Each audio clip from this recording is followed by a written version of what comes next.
নমস্কার।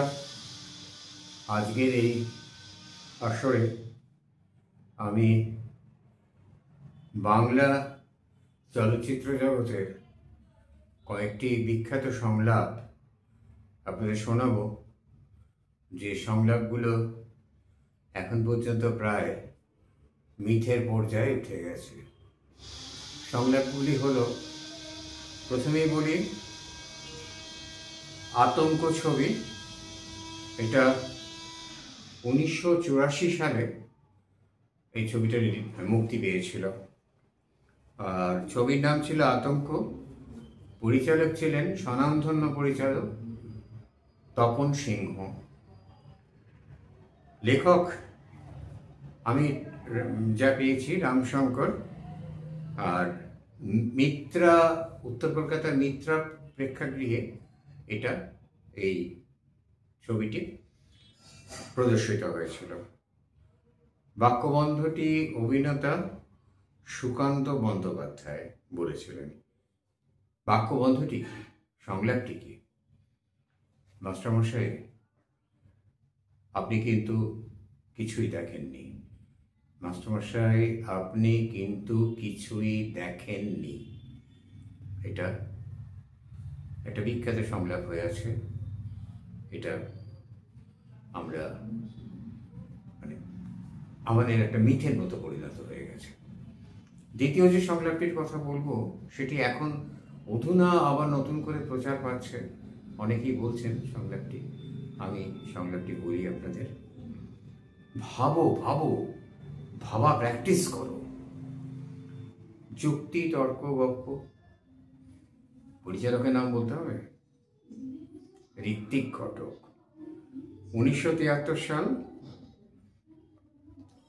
1974 সালে এর নির্মাণ শুরু হয় আর প্রকাশিত হয় 1977-এ। সংলাপটি পরিচালকের স্বকণ্ঠে। তিনি এই ছবিতে নীলকণ্ঠ বাগচি নামক প্রধান চরিত্রে অভিনয় করেছিলেন। জাতীয় পুরস্কারপ্রাপ্ত ছবি। আর সুরকার ওস্তাদ বাহাদুর খান।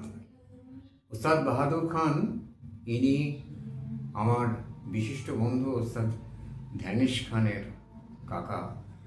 এই বাহাদুর খানের সঙ্গে ঋত্বিক ঘটকের একটা সুন্দর সম্পর্ক ছিল। বাহাদুর খান প্রকৃত গুণী মানুষ ছিলেন। এরপরে একটা সংলাপ বলি, সেটা হলো খুব মজার সংলাপ।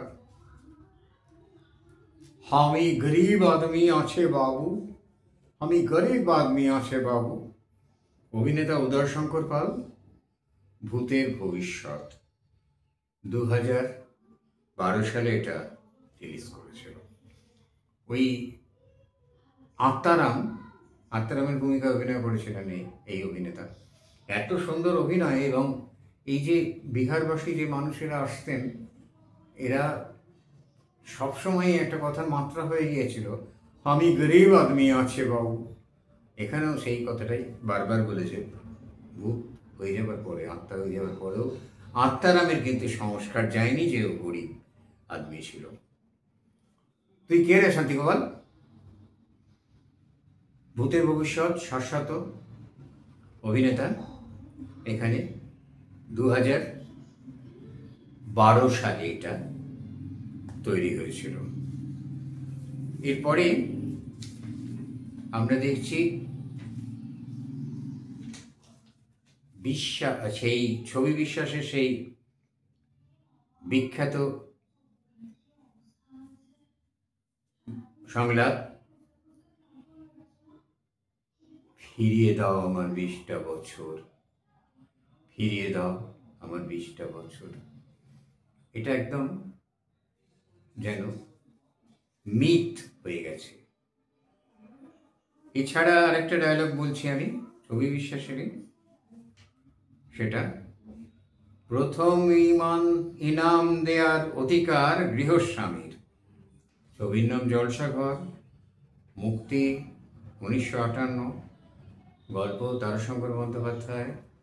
ছবি পরিচালনা করেছিলেন বলা বাহুল্য সত্যজিৎ রায়। এরপরে আমি বলবো ওই গল্প হলেও সত্যি, রবি ঘোষের সেই অভিনয়, এবং সেখানে একটি ডায়ালগ, আমার এটার সাল তারিখ ঠিক মনে করতে পারছি না।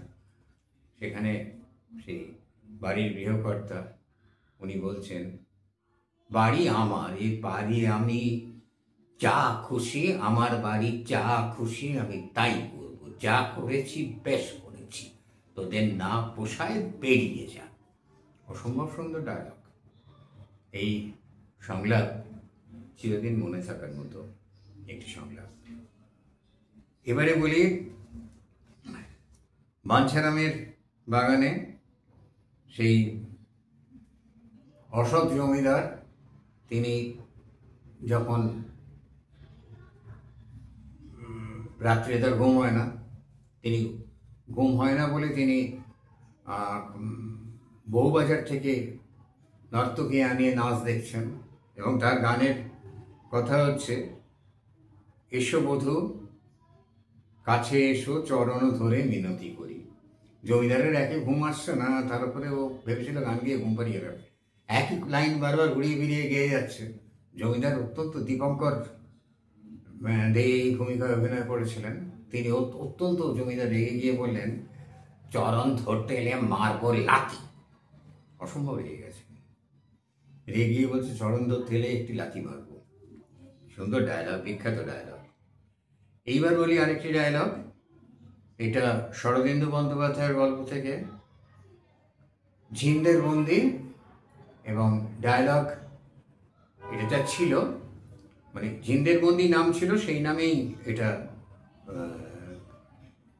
চলচ্চিত্রায়ন হয়েছিল। সংলাপ শঙ্কর সিংয়ের ভূমিকায়, অভিনয় উত্তম কুমার, আমি ঝিন্দের বন্দি নই, আমি ঝিন্দের রাজা। এই যে বাচন ভঙ্গি ছিল ওনার, এই অসম্ভব সুন্দর। এটা 1961 সালে হয়েছিল। পরিচালক তপন সিংহ এবং সুরকার ওস্তাদ আলী আকবর খান। এছাড়া আমরা আরেকটি বিখ্যাত চলচ্চিত্রের কথা বলবো, ছবির নাম সোনার কেল্লা। মুক্তি পেয়েছিল 1974 সালে। পরিচালক ও লেখক সত্যজিৎ রায়। দেশ পত্রিকায় প্রকাশিত হয়েছিল। অভিনেতা সন্তোষ দত্ত। ফেলুদা সিরিজের প্রথম চলচ্চিত্র এটা। প্রশ্ন করতে বারণ করেছে, তা লালমোহন বাবু তো থেমে থাকার লোক না, তিনি বললেন, উট দেখে, উট সম্বন্ধে প্রশ্ন করা চলবে? ফেলুদা বলল, চলবে। কাঁটা কি এরা বেছে খায়? ফেলুদা উত্তর দিয়েছিল, সম্ভবত না। সেখানে কাঁটা কি এরা বেছে খায়, এই ডায়ালগটাই আজ পর্যন্ত মিথ হয়ে আছে। এরকম বাংলা সিনেমায় বহু সুন্দর সুন্দর সংলাপ মিথ হয়ে গেছে, বারবার বলেছি, যেমন ছবি বিশ্বাস, তারপরে উত্তম কুমার, বাঞ্ছারামের বাগান, ভূতের ভবিষ্যৎ। ডায়লগগুলো বললাম, আপনাদের যদি ভালো লাগে আমারও ভালো লাগবে।